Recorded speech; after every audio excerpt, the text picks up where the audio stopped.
everyone, Sarah Burt from EarthWise again. Today I'm going to be talking about something called leaky gut syndrome. Not very many people know exactly what this is, and this is what's inspired me to do this chat. But what is a very alarming statistic is that actually it's been shown that on average about 70% of Americans are presenting with some sort of gastrointestinal symptoms at the moment.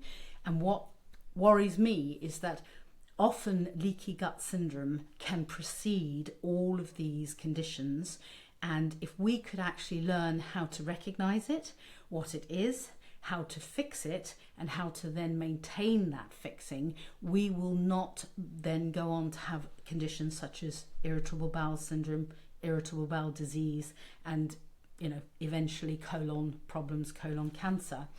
So I've had a lot of people in clinic who come in, they have these symptoms that seem all over the place with their gastrointestinal systems, and they go to the doctors, they get offered advice of taking this and taking that. None of it is working, and they can't really understand why things are not correcting. And often it's very confusing for people because they try and take their biome, they try to do a little bit of this, they take their PPIs.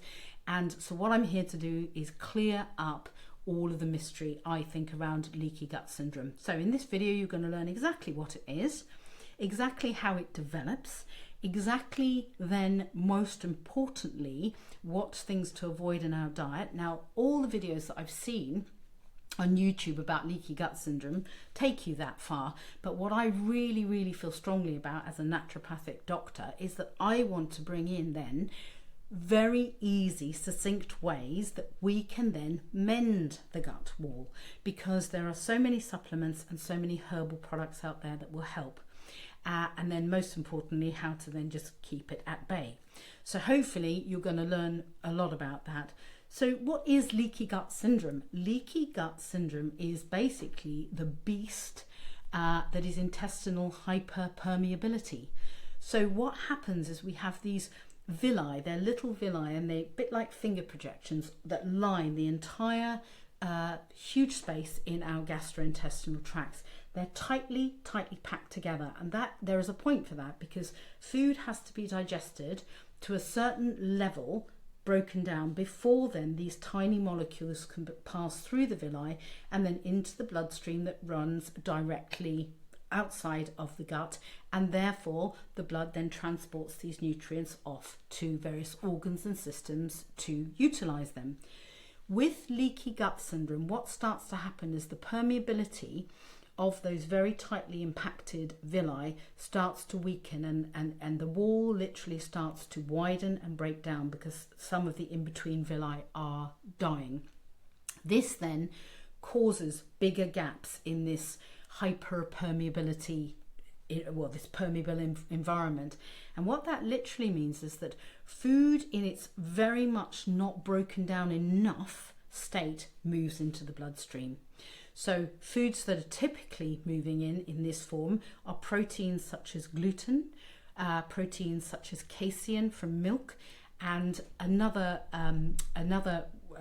product, which is a bacteria that usually lines the bacteria in our guts and normally will stay in place in our guts. But once that permeability becomes destroyed, this bacteria will move into the bloodstream as well, and it's called lipopolysaccharide, LPS, and that will move into the bloodstream as well. And these fragments of bacteria plus these larger portions of protein, which should not be there in the bloodstream, immediately start up our immune reaction. Mast cells go crazy because they're going, whoa, we got bacteria in the bloodstream, we got big proteins in the bloodstream, we don't want them there.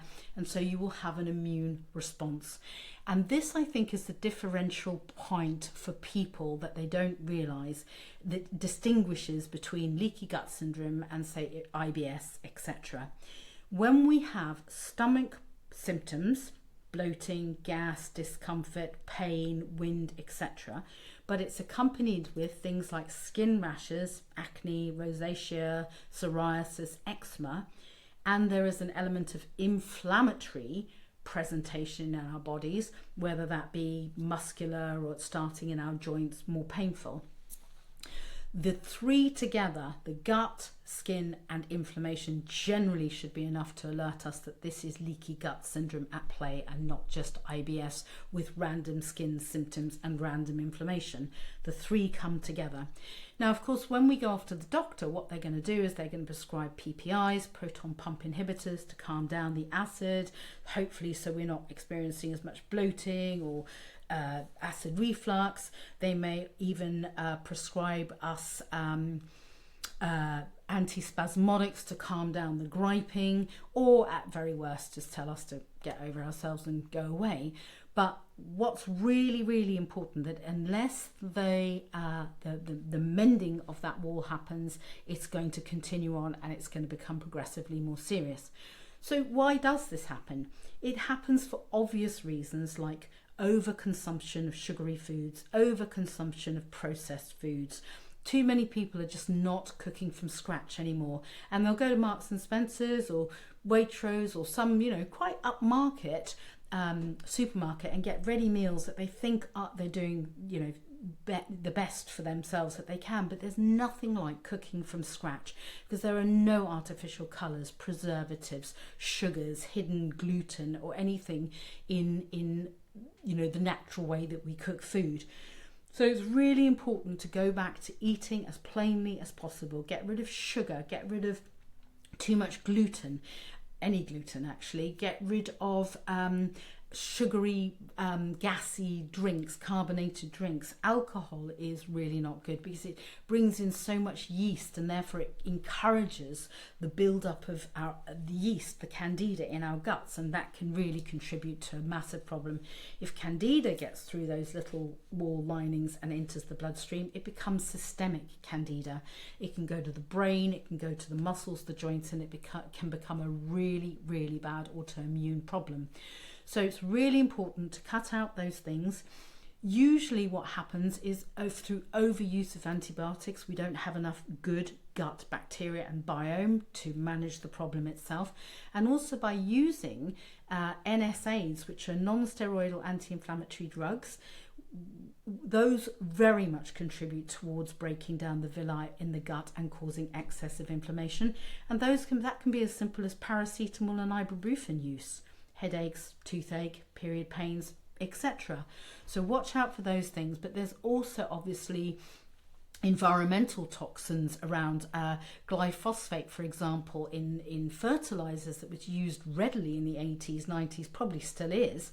But those are sort of environmental toxins that can have a huge impact on our immune systems, but particularly our guts.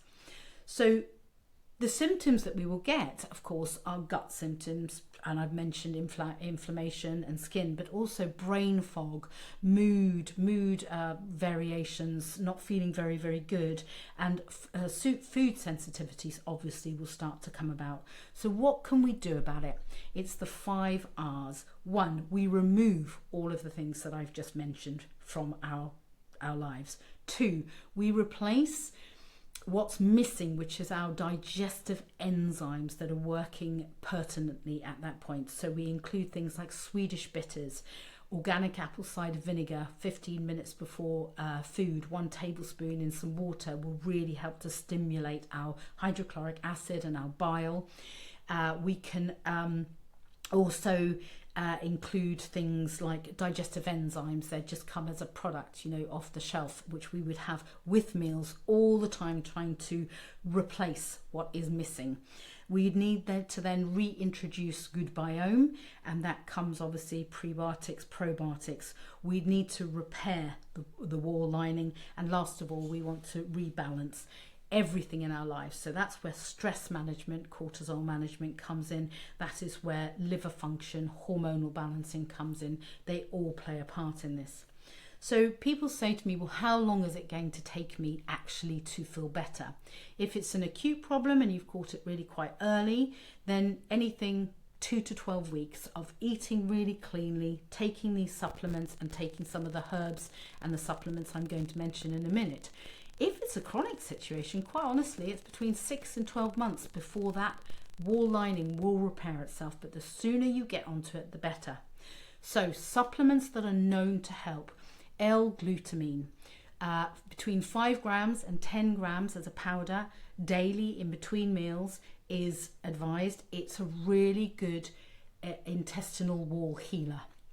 Now that is taken in between meals, and it really is fundamental. There have been so many studies that have been done with research in hyperpermeability and L-glutamine being used.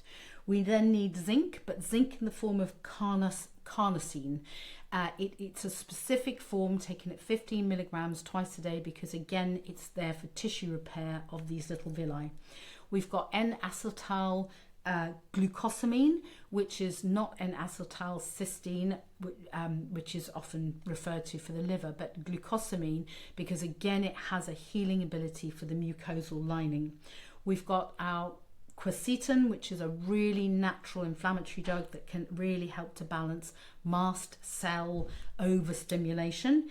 And then we've got foods like bone broth that provide a lot of collagen powder itself, just to help really revitalize and mend that the gut wall lining. But in terms of herbal medicines, you know, going back to that lovely ancient wisdom of these herbs that grow, flowers and herbs and roots that grow in our hedgerows, that can be of incredible benefit in mending the gut wall. We've got aloe vera, which puts a lovely protection, soothing demulcent protection around the gut so it can heal. We've got slippery elm powder that will do the same thing. We've got things like calendula officinalis, which is a great herb to use. I use it in everybody's formula when they present with leaky gut syndrome, because it's antimicrobial, it's antibacterial, it's antiviral, but it has an incredibly well ability to mend the lining as well. Chamomile. Chamomile is wonderful because it calms down the nervous system, so it really helps where there is nervous system aggravation in the gut wall through the vagus nerve, causing too much tension in the gut wall, which then doesn't allow the blood flow to heal it. But chamomile is a really good herb because it's anti-candida, so it will kill off any yeast spores that are growing in that environment. Then we've got things like Filipendula almaria, which is meadowsweet, and meadowsweet is a natural antacid, but it's a really good anti-inflammatory, just general anti-inflammatory, so really helps with that immune system inflammation. And then we've got things like fennel. Fennel is a wonderful tonic to ease bloating, ease gas buildup, and it's everybody that I use fennel on just really benefits so much from using that. So these herbs are available. We're trying to formulate a formula that's going to help, counteract this leaky gut syndrome problem or any gut problems. But what you can do is just, if you want a list of the all of this, just click on the link button below and you'll come up with a little list of all the herbs that I've mentioned, all of the supplements that I've mentioned as well. And then if you want any more information, just go to the link below and go to the blog that will be written about this on our website, that will clearly stipulate everything that I've spoken about today. So I hope that helps, guys. Leaky gut syndrome is not funny. It's not a good thing to have. So please get onto it. Let me know if there's any questions that you have personally about it. But otherwise, I hope you find this video really useful. That's it. Bye for now.